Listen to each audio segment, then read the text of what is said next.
एक बार दो राजाओं के बेटे दुनिया में अपनी किस्मत आजमाने के लिए गए। उन्होंने अपने परिवार को विदाई दी और अपने अपने रास्ते चल दिए।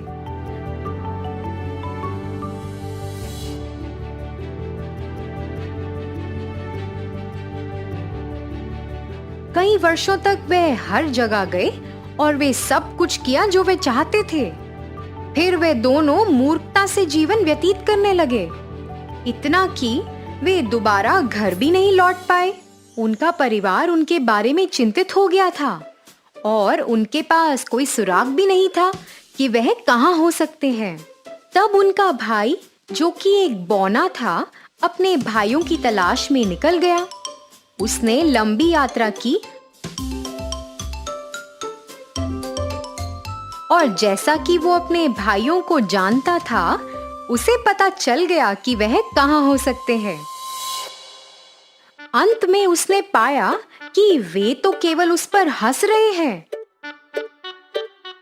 यह सोचकर कि वह कितना छोटा है और कितना आम आदमी है, ये क्या दुनिया की यात्रा करेगा। और वो दोनों जो इतने समझदार हैं, अभी तक आगे नहीं बढ़ पाए। वे सभी एक साथ अपनी यात्रा पर निकल गए और अंत में चींटियों की एक पहाड़ी के पास आ गए। दो बड़े भाइयों ने उसे खींच लिया, ये देखने के लिए कि उनके डर से बेचारी चींटियां अपने अंडे कैसे लेकर जाएंगी। फिर छोटे बौने ने कहा, इन नादानों को आनंद लेने दो, मैं तुम्हें उन्हें परेशान नहीं करने दूंगा। इसलिए वे चले गए और एक झील के पास आए जहां कई बतखें तैर रही थीं। दोनों भाई दो बतखों को पकड़कर उन्हें पकाना चाहते थे, लेकिन बौने ने कहा, अरे इन नादानों को अपने हाल पे छोड़ दो, आप उन्हें मार नहीं सकते।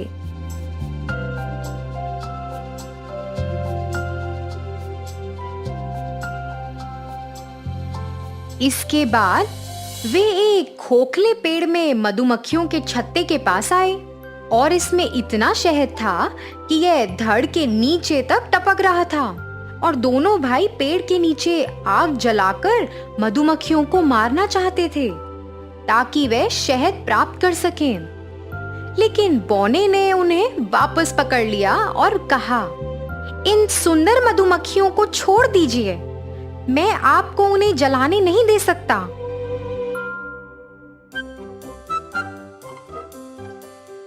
थोड़ी देर के बाद तीनों भाई एक मुग्ध महल में आए। तब वे सभी कमरों से गुजरे जब तक कि वे एक दरवाजे पर नहीं आए जिस पर 3 ताले थे। लेकिन दरवाजे के बीच में एक खिड़की सी थी जिससे वे अगले कमरे में देख सकते थे। वहां उन्होंने एक मेज पर बैठे एक छोटे बूढ़े आदमी को देखा और उन्होंने उसे 1 या 2 बार बुलाया, लेकिन उसने नहीं सुना। जब उन्होंने उसे तीसरी बार बुलाया, वह उठकर उनके पास आया। वह कुछ बोला नहीं, लेकिन उन्हें पकड़ लिया और उन्हें सभी प्रकार के अच्छे भोजन और शरबत से भरी एक सुंदर मेज पर ले गया। जब उन्होंने अपना मन भरकर खा लिया, तो उन्होंने दोनों को एक बिस्तर कक्ष दिखाया ताकि वे आराम कर सकें।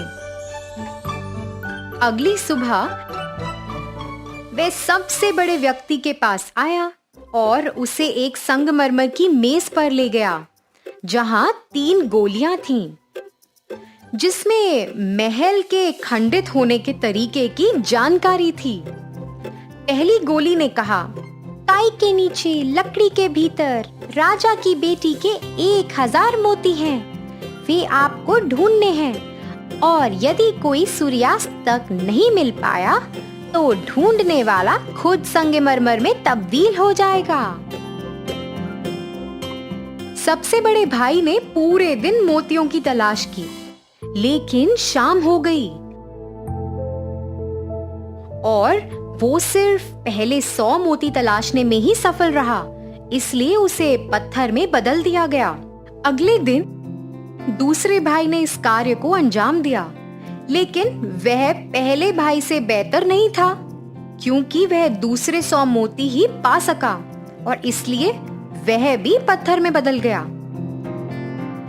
आखिर में बौने की बारी आई और उसने काई में देखा, लेकिन यह मोती खोजना बहुत कठिन था और काम इतना थकाऊ था, तो वह एक पत्थर पर बैठ गया और रोने लगा।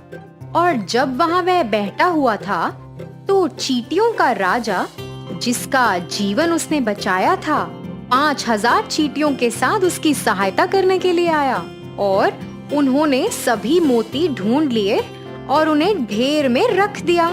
फिर दूसरी गोली दिखाई दी और उसने कहा, राजकुमारी की शयन कक्ष की चाबी को झील से बाहर निकाला जाना चाहिए।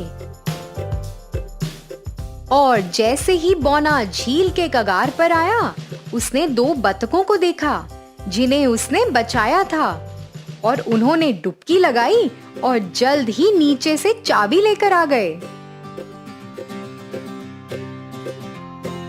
तीसरा कार्य सबसे कठिन था। यह राजा की 3 बेटियों में सबसे छोटी और सबसे अच्छी बेटी को चुनना था।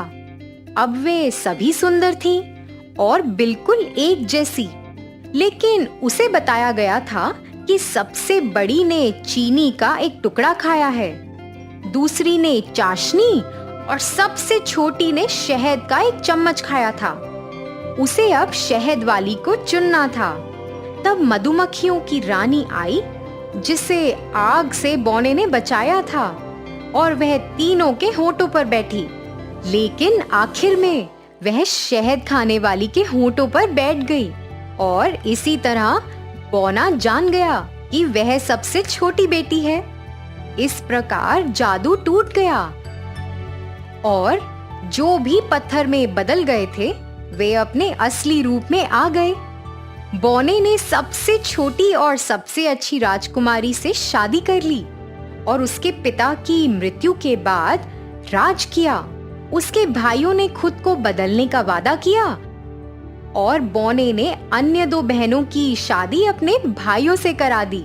तीनों भाई और उनकी पत्नियां सभी खुशी खुशी महल में साथ में रह रहे थे और जल्द ही अपने माता पिता से जुड़ गए। बौना एक दयालु और बुद्धिमान राजा था, जिसने अपने सभी छोटे जीव दोस्तों की मदद से राज किया। बहुत समय पहले की बात है। एक छोटे से शहर में जिपेटो नाम का एक बूढ़ा खिलौने वाला रहता था। वह सुंदर लकड़ी के खिलौने बनाता था, जिसे सभी बच्चे बहुत पसंद करते थे और उन्हें जीवन यापन के लिए बेचता भी था। जिपेटो के दिल की इच्छा हमेशा अपने बच्चे की थी। एक दिन उसने सोचा, आज मैं एक सुंदर कठपुतली खिलौना बनाऊंगा, जिसे मैं अपने बच्चे की तरह रखूंगा।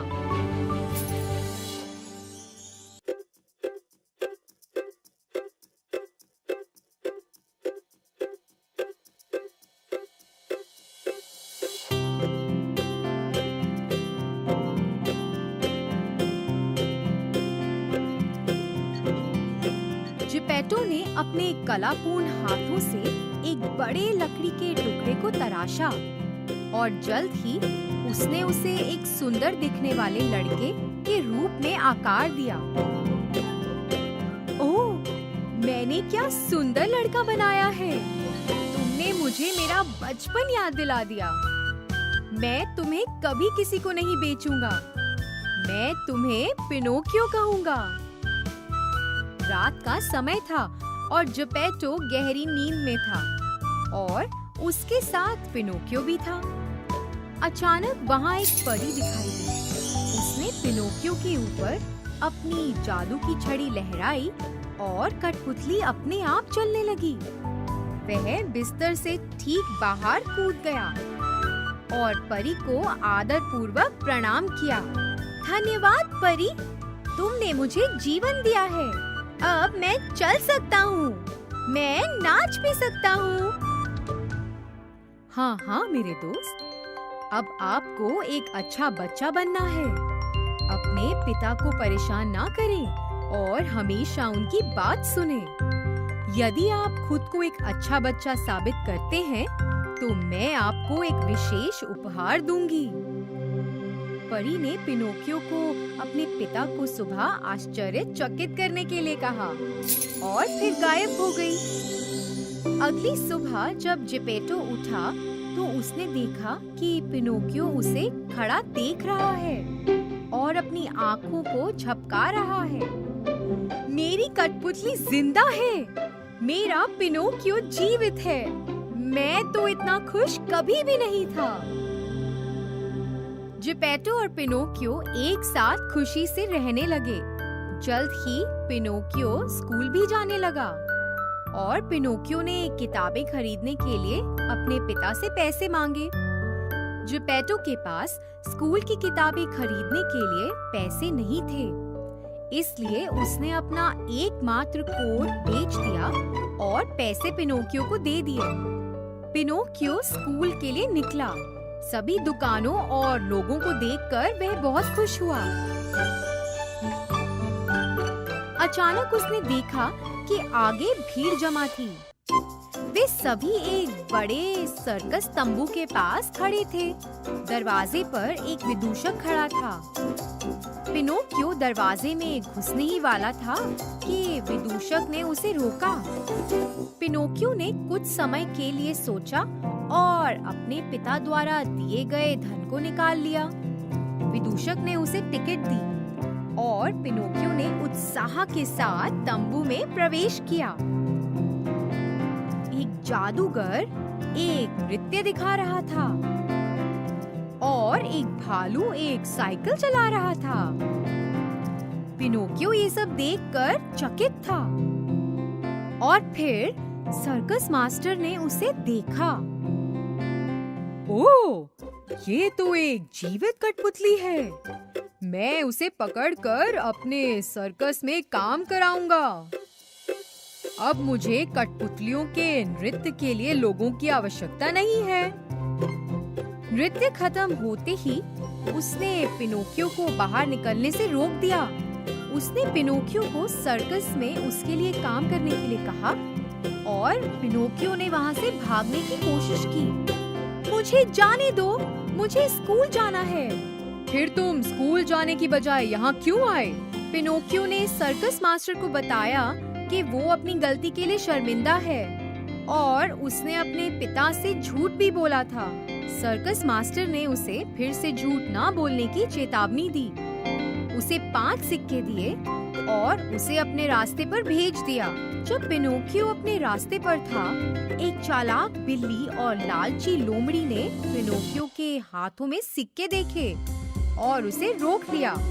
उनके पास एक बुरी योजना थी और उन्होंने उसे यह कहकर फुसला लिया कि उनके पास उसके लिए स्वादिष्ट पकवान है। पिनोकियो वह पकवान खाना चाहता था, इसलिए उसने फिर से अपने पिता की आज्ञा नहीं मानी और उनका पीछा करना शुरू कर दिया। लेकिन पकवान खिलाने के बजाय वे दोनों उसे एक गड्ढे में ले गए।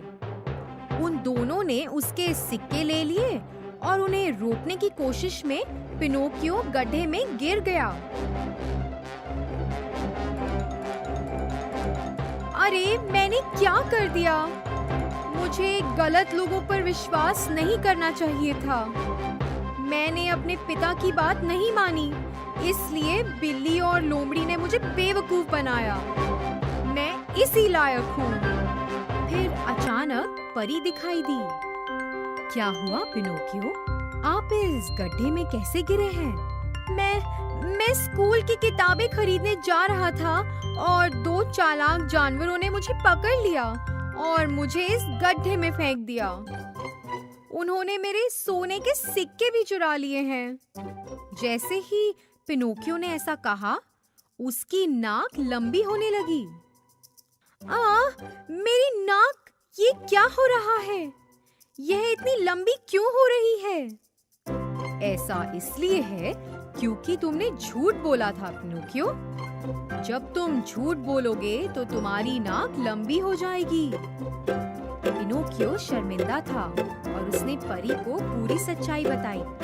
जैसे जैसे वह सच बोलने लगा, उसकी नाक फिर से सामान्य होने लगी।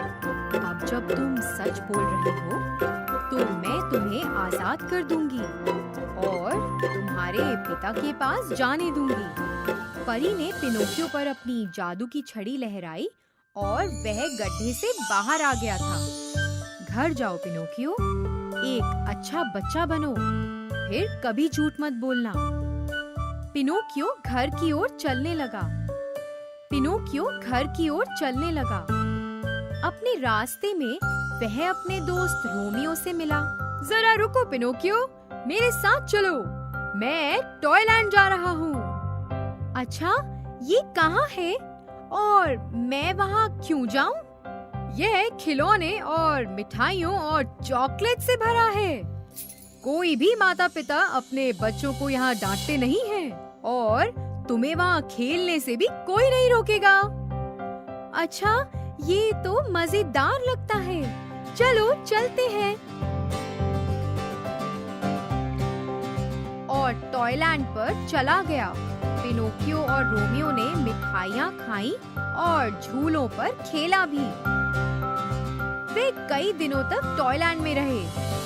एक दिन पिनोकियो को लगा कि उसके शरीर में कुछ अजीब परिवर्तन हो रहा है। उसके पास गधे की तरह पूंछ और बड़े कान थे। अचानक कुछ ही दूरी पर उसने एक आदमी को गधा चलाते हुए देखा। पिनोकियो को एहसास हुआ कि यह तो एक चाल है। टॉयलैंड वास्तव में तो एक दुष्ट गधा व्यापारी द्वारा बनाया गया था। वह बच्चों को मिठाई और खिलौने का लालच देकर बुलाता था और फिर उन्हें गधों में बदल देता और उन्हें बाजार में बेच देता था। पिनोकियो जितना तेजी से भाग सकता था, उतनी तेजी से भागा। जब पिनोकियो बाजार पहुंचा, तो उसने कुछ गपशप सुनी कि उसके पिता ने उसके लिए पूरे गांव में खोज की है और अंत में उसकी तलाश करने के लिए वह समुद्र के पास निकल गए हैं। यह सुनकर पिनोकियो बहुत दुखी हुआ और खुद को दोषी महसूस किया। वह तेजी से भागा और डूब जाने के भय के बिना समुद्र में कूद गया। जैसे ही पिनोकियो ने अपना स्वार्थ छोड़ा, वह वापस अपने सामान्य रूप में बदल गया। क्योंकि वह लकड़ी का बना हुआ था, वह तैरने लगा। जैसे ही वह समुद्र के बीच में पहुंचा, एक बड़ा मुंह पानी से बाहर आया और उसे निगल लिया। यह एक बड़ी मछली थी। ओह, मैं कहाँ आ गया हूँ? यहाँ सब अंधेरा है। ओह पिताजी, मैंने क्या कर दिया? काश मैं आपसे एक बार फिर मिल पाता। अचानक उसके पीछे से उसे एक आवाज सुनाई दी। यह जिपेटो था। उसने उसे गले लगाया और उसे सब कुछ बताया।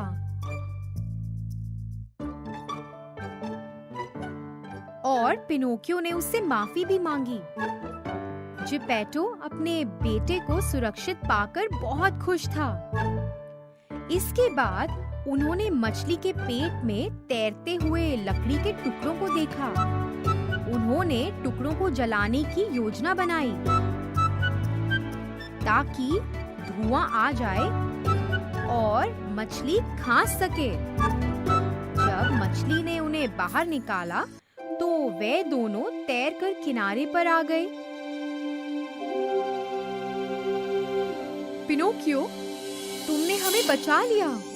मैं आपका पुत्र हूँ। आपकी रक्षा करना मेरा कर्तव्य है पिताजी। उसी क्षण परी दिखाई दी। पिनोकियो, आखिरकार तुमने खुद को एक अच्छा बेटा साबित कर दिया है। तुमने अपने पिता को बचा लिया। जैसा कि मैंने पहले बताया था, मैं तुम्हें एक विशेष उपहार दूंगी। परी ने अपनी जादू की छड़ी पिनोकियो पर लहराई। ये क्या हो रहा है? कुछ धड़कने की आवाज आ रही है। त्वचा, मैं इंसान बन गया हूँ। ओह, मेरे पास दिल भी है। मेरा दिल धड़क रहा है। ओ परी, तुमने मुझे एक असली बेटा दिया है। आपकी दयालुता के लिए धन्यवाद। यह आपके अच्छे काम के लिए है। यदि आप अच्छे कर्म करते हैं तो ब्रह्मांड हमेशा आप पर अपना आशीर्वाद बरसाएगा। इसके बाद पिनोकियो और जिपेटो ने खुशी से अपना जीवन व्यतीत किया और उन्होंने बच्चों के लिए अधिक सुंदर खिलौने बनाए।